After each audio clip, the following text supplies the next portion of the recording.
we know that if the pressure is, the volume is increasing during inspiration, now obviously when the volume will increase, the pressure will fall and air from the atmosphere will come in. And the vice versa will happen when the inspiratory muscles, they relax, the volume of the thoracic cavity becomes less, the pressure inside will increase, and the pressure, the air will now go out. So that will be expiration. So this is a repetition that mechanical forces cause the movement of air. Gases always flow from higher pressure to lower pressure. And for air to enter the thorax, the pressure of the air has to be lower than the atmospheric pressure. Now, we have already said that the muscles of inspiration are the muscles which are always actively contracting. And while at rest, your expiration is passive. So, by that, we mean that whenever you are breathing normally at rest, it is the inspiratory muscles which contract, and they, as a result, cause an increase in the volume of the thorax. Now, this volume increases and pressure falls. And the main muscles which are of inspiration is the diaphragm and the external intercostals. Now, this we have already done that. There is the pressure volume relationship is what you have done in school, and you have done in physics, that the pressure and volume are inversely related is always applicable here. And as we go on further, we learn about more gas laws. And here you can see that the pressure is inversely proportional to volume.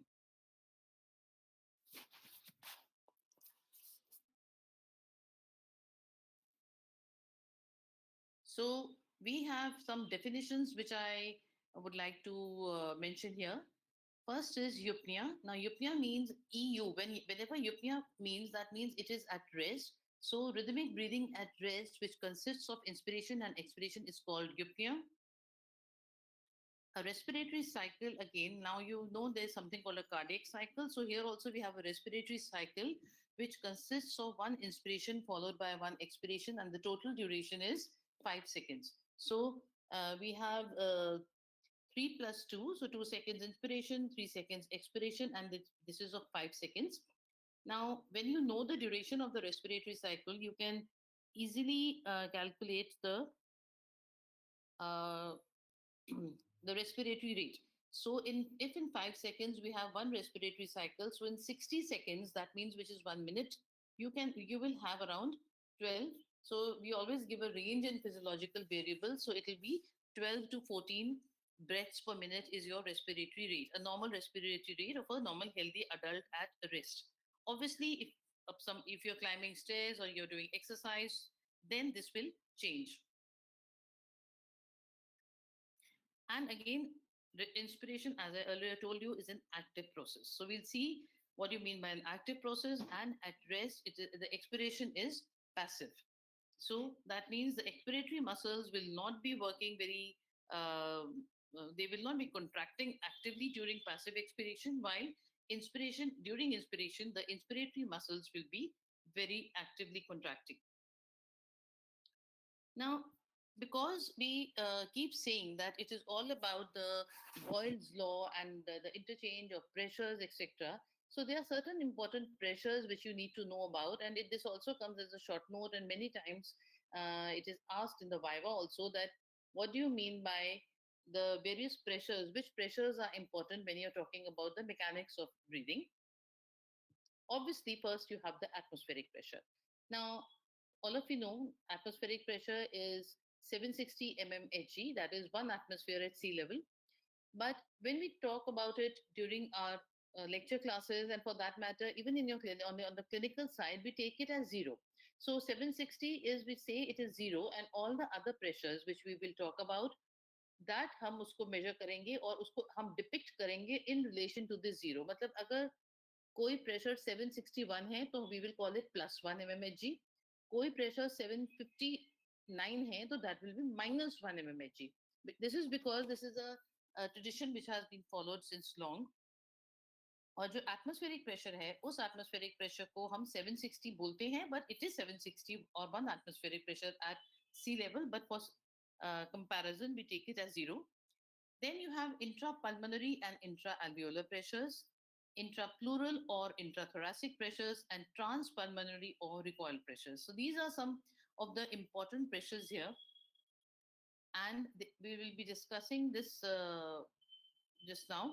Now, out of this, you can have a short note on, write a short note of on the important pressures used in respiratory physiology, or you may have something like uh, write a short note on intraalveolar pressure or intrapleural pressure. So these are the questions which generally come.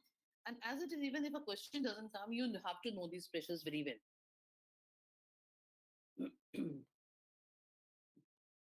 So this diagram here is showing you the important pressures.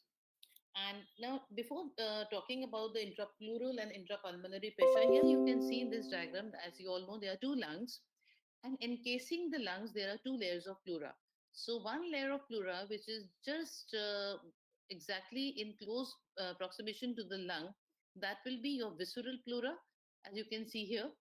And the other is the parietal pleura, which is at a gap of some distance, and that is next to the chest wall. So this outer line here, which I'm tracing here, this is the parietal pleura, and inside you have the visceral pleura. And between this, if you see, you have a pleural space or the pleural cavity. Now, the pressure inside this pleural cavity is known as the intrapleural pressure. And it's normal, again, as I always say, that कोई भी physiological variable के बारे में अगर आप बात करते हो तो you cannot just say one figure, you have to tell a range. So यहाँ पर you have, it is written -4, 756 actual pressure है, लेकिन because हम 760 को zero लेते हैं, so we are saying it is -4 here.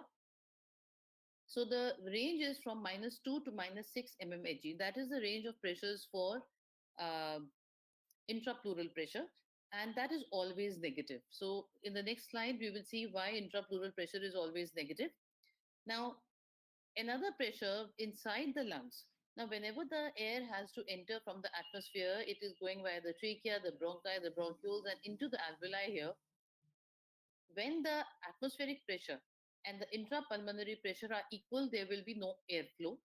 But whenever this pressure, whenever the diaphragm will go down and the intercostals will contract, the lungs will expand, the volume will fall, the volume will increase, and the pressure will fall, and the air will enter inside. So this basically the intrapulmonary pressure is the same as intraalveolar pressure, and it varies from +1 to -1. Again, I repeat, by +1 you mean it is again 761 or 759. Here, the intrapulmonary pressure is shown as 760. Why? Because here it is at rest. So it is equal, both the pressures are equal.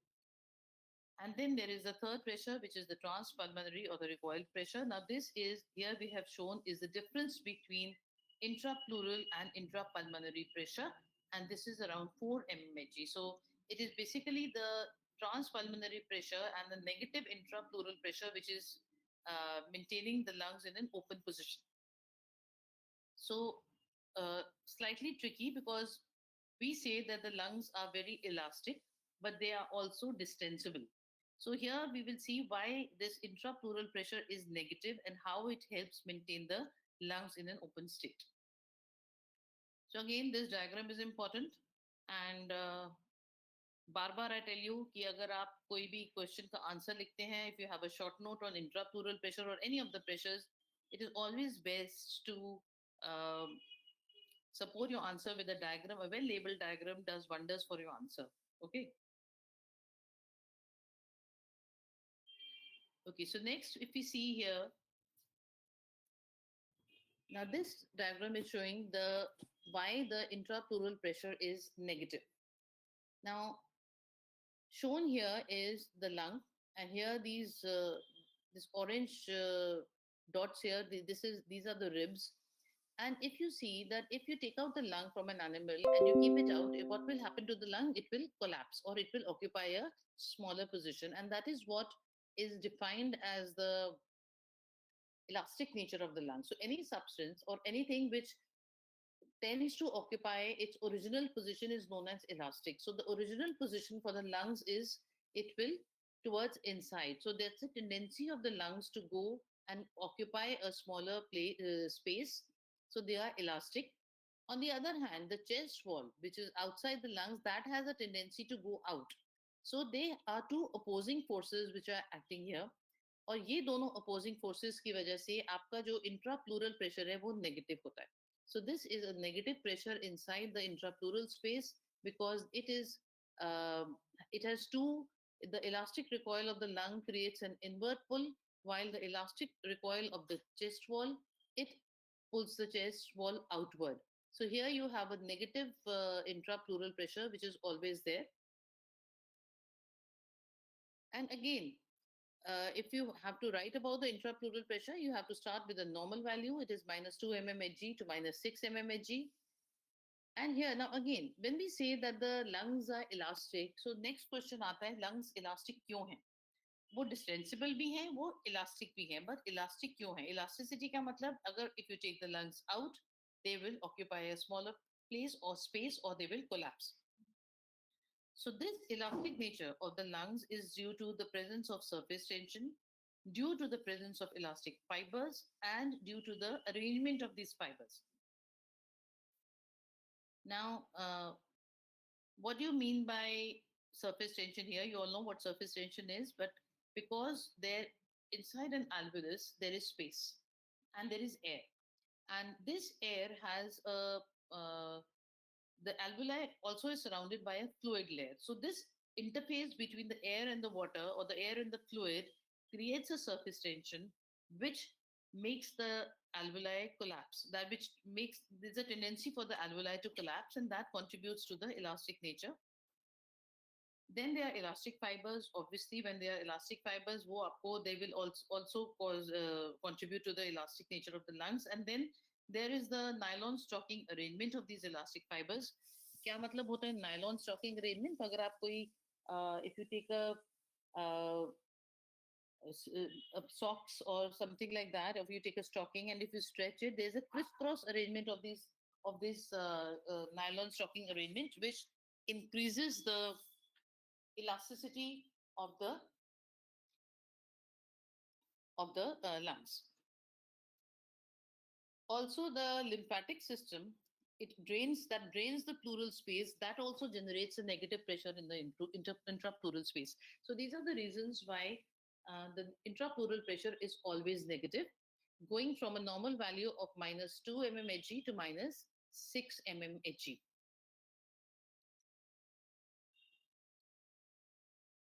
What is the physiological significance? So my slides are mostly question based. So you can, whatever we teach you in these slides, obviously it is not in that much of detail as you may find in the books. But again, this is the gist of all what you need to know.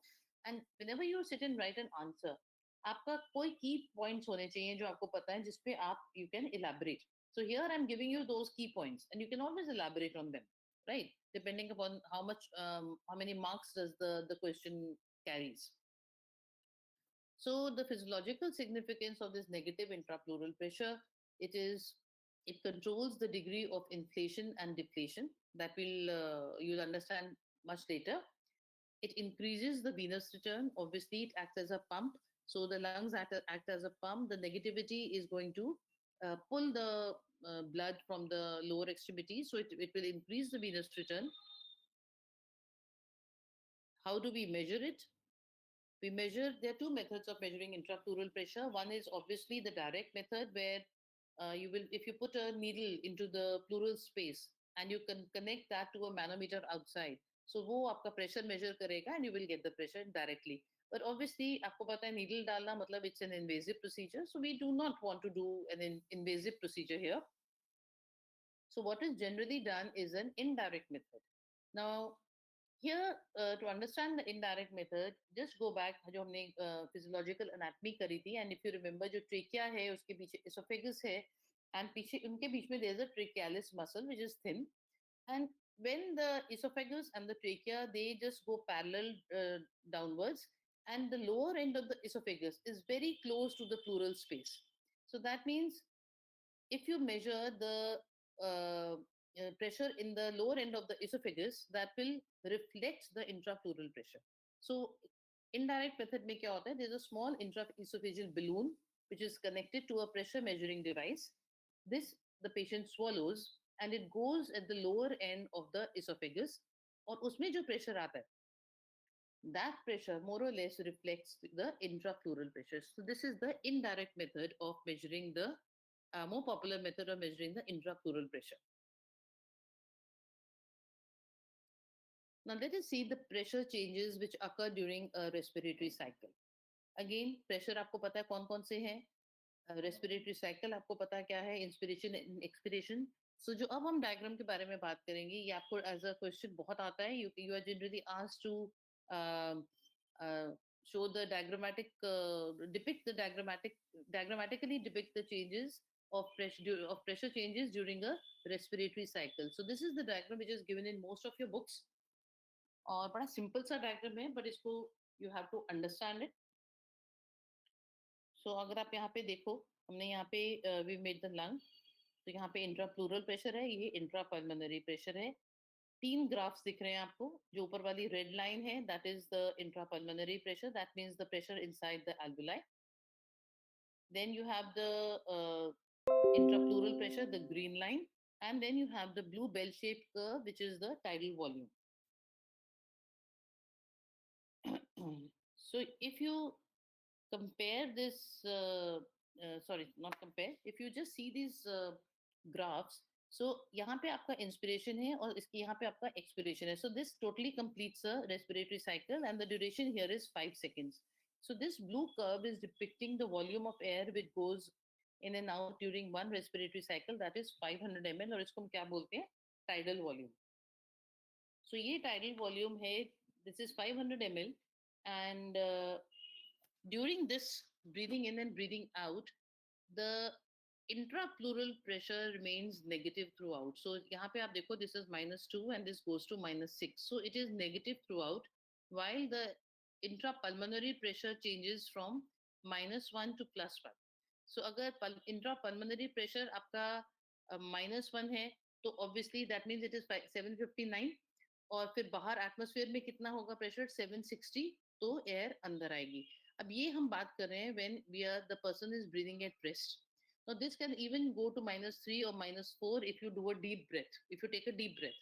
तो जब intrapulmonary pressure negative होता है तो with respect to the atmospheric pressure, a pressure difference is created and air comes in. और यहाँ पे आप देखो ये +1 हो गया, दैट मीन्स ये 761 हो गया. So air will go out. So again high pressure to low pressure the air is going. So finally जो अल्टीमेटली आपका इनहेलेशन एंड एक्सहेलेशन को केटर करता है, that is your intrapulmonary pressure. And this negative intrapleural pressure is very important for the maintenance of the intrapulmonary pressure and to keep the lungs in an open state always. So I hope this diagram is clear to you all. And in the end, we'll be having a question answer session, not today, but at the end of the series of lectures. So it will be nice if you could just mail me your questions or just note down any questions you have, which we can discuss later on. Okay. So next slide, we'll see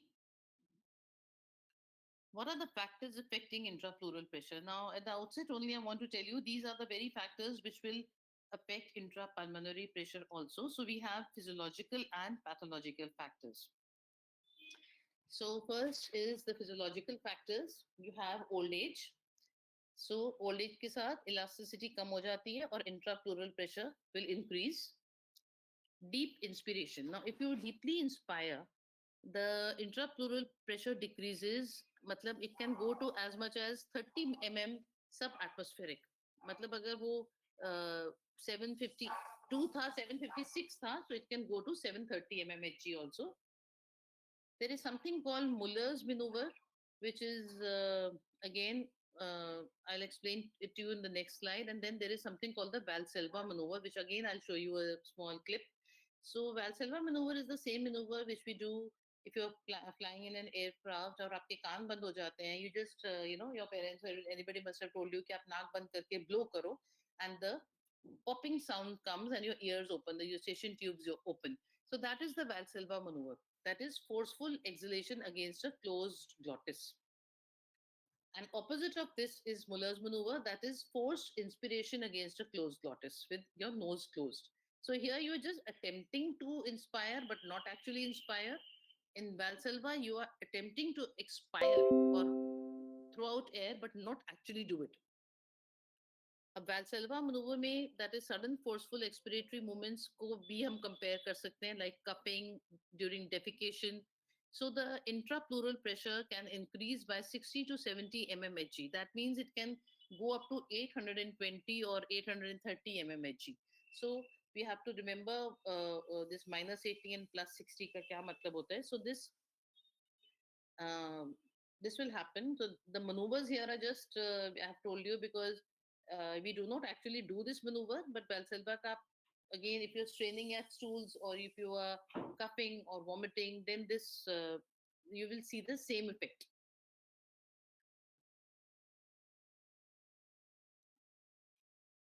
So here again, I've written there that other strong expiratory efforts like cupping, straining at stools, vomiting, etc. That also will mimic the effect of Valsalva maneuver, and the intrapleural pressure will increase up to 60 to 70 times the normal. That means it may go up to 820 or 830 mmHg. Then, of course, there's a very, though I mentioned it in the end, a very important effect is that of gravity. Effect of gravity or effect of posture. Now, I see very few people. There are only 162 attendees. So I think you can tell your friends that there was a tiny, small glitch at the beginning and they can join in. Uh, Very less attendance is there. So please join in. Please tell your friends to join in. Okay. So the effect of gravity. Now, all of us know that man is an upright animal. And when we are standing, if you compare the upper part of the lung, which is known as the apex, and the lower part of the lung, which you know as the base, there's a height difference in that. You know, when you're standing up, the apex and the base are farther apart. So, because of gravitational forces in the standing position, the intrapleural pressure is more negative at the apices of the lungs compared to the bases of the lungs. That means at the apex, it is around minus 7 mmHg, and at the base of the lungs, it is minus 2 mmHg. So, there is a difference in the uh, intrapleural pressure at the apex and the base, and you will see that इसकी importance हम बाद में करेंगे जब हम ventilation perfusion ratio की बात करते हैं या compliance है बहुत सारी और चीजों की बात करेंगे. So this fact has to be remembered. So there is a difference in the intrapleural pressure because of the gravitational forces. So gravity act कर रही है, height difference है apex और base में. Apex पे आपका intrapleural pressure is -7 and base pay it is -2. So again, if somebody asks you what is the effect of posture on intrapleural pressure, so it is the same as the effect of gravity on intrapleural pressure. It's just a way of saying it. So here I will just tell you what the Valsalva maneuver is. I'll just read it. You can also read it. That the Valsalva maneuver is performed by moderately forced attempted exhalation. So you're not actually exhaling, attempted exhalation against a closed airway, usually done by closing one's mouth, pinching one's nose, and while pressing out as blowing a balloon, as in blowing a balloon. So this is your Valsalva maneuver, which you know that you do in the aircrafts. And opposite to this is the Muller's maneuver, where you inspire instead of expiration.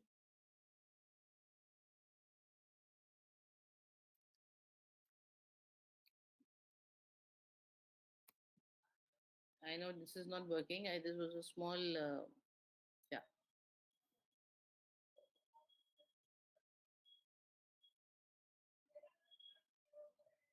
So this is your Valsalva maneuver. So this is some more, we also call it as an ear equalization technique. So you just see again, you inhale, close your mouth, pinch your nose, and blow through your nose. And you hear a pop sound. So this is a Valsalva maneuver, which is used for other things, but this causes a very high increase in your intrapleural pressure. So again, this is seen. You can see the movement of the tympanic membrane. Here, a ENT doctor is looking into the ear, and the person is performing a Valsalva maneuver. So you can actually um, see the movement because the pressure changes. It equalizes the pressure on both sides. Now this diagram.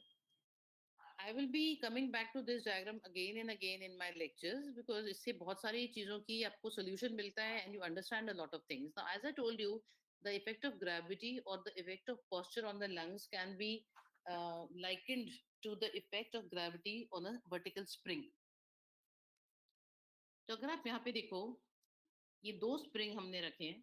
जो पहला spring है, it has no gravity acting on it and all the coils are equidistant from each other.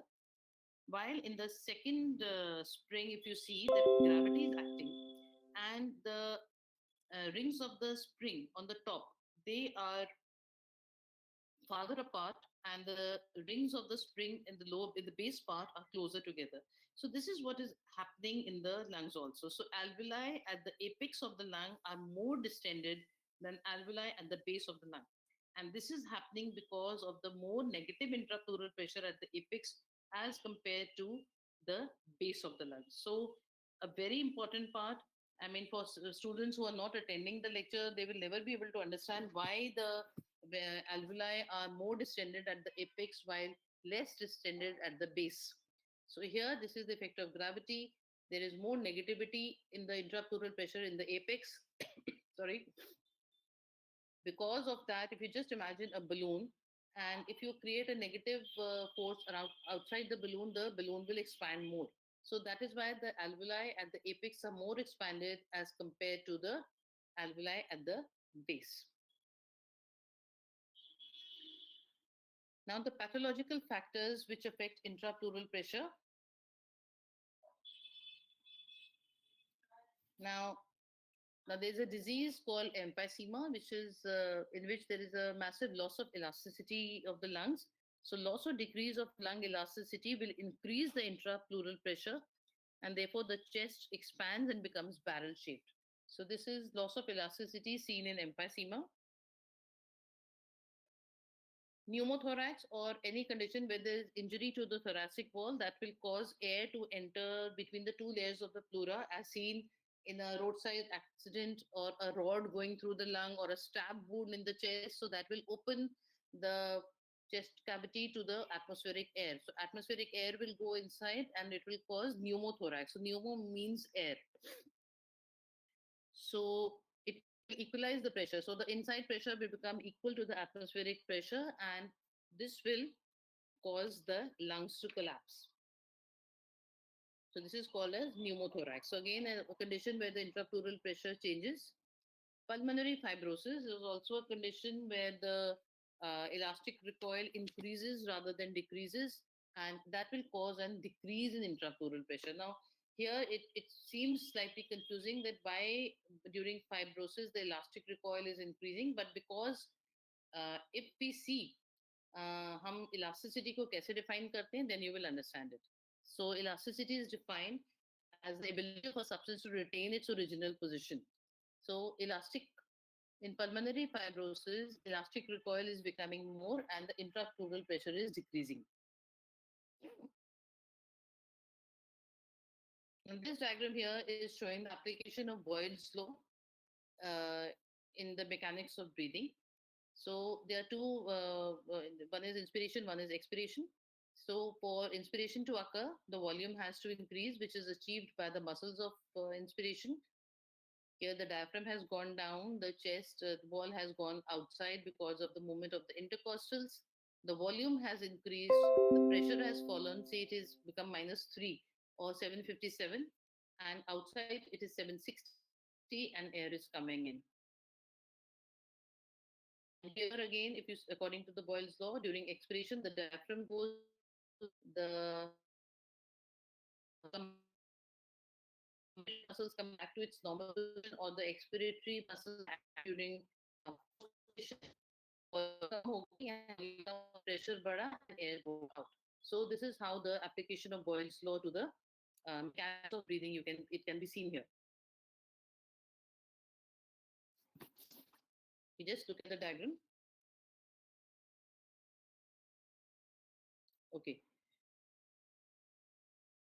Now, coming to intrapulmonary pressure, as I told you that intrapulmonary pressures, the factors affecting intrapulmonary pressures will be similar to the factors affecting your intrapleural pressure. The only thing is you need to know the range. So intrapulmonary pressure during rest, it varies from +1 to -1 mmHg, and during forceful expiration, it can go from +3 to -3 mmHg also. So it is the pressure inside the lungs or pressure inside the alveoli. Normal range, I've told you. The factors affecting are the same as for intrapleural pressure. And the physiological significance of this will be that, as you've seen in the diagram, that this is the main pressure which is causing the inflow or outflow of air. It also helps in exchange of gases between alveolar air and blood. And later we will see that it is also used to measure lung elasticity and compliance. Slightly complicated, but as in when we reach there, you will understand this. So this is the importance of the intrapulmonary pressure. So now you know you can write a short note on intrapulmonary pressure also, because I've told you that support it with a diagram, talk about the factors affecting, talk about where it is seen, make a diagram so you have a nice 2 3 pages of an answer. If depending upon the marks, if you just elaborate on each key point which I've been telling you here, you can easily write an answer. So that will be pretty easy for you if you just focus on the notes, obviously with a textbook. Now, muscles of inspiration, I think we can just call it a day to day. There was some glitch in the morning. So, muscles of inspiration and expiration. And I expect more attendance next time, because, in the beginning, if some technical glitches are there, you people just go off and do not listen. So, that is, I think, not good.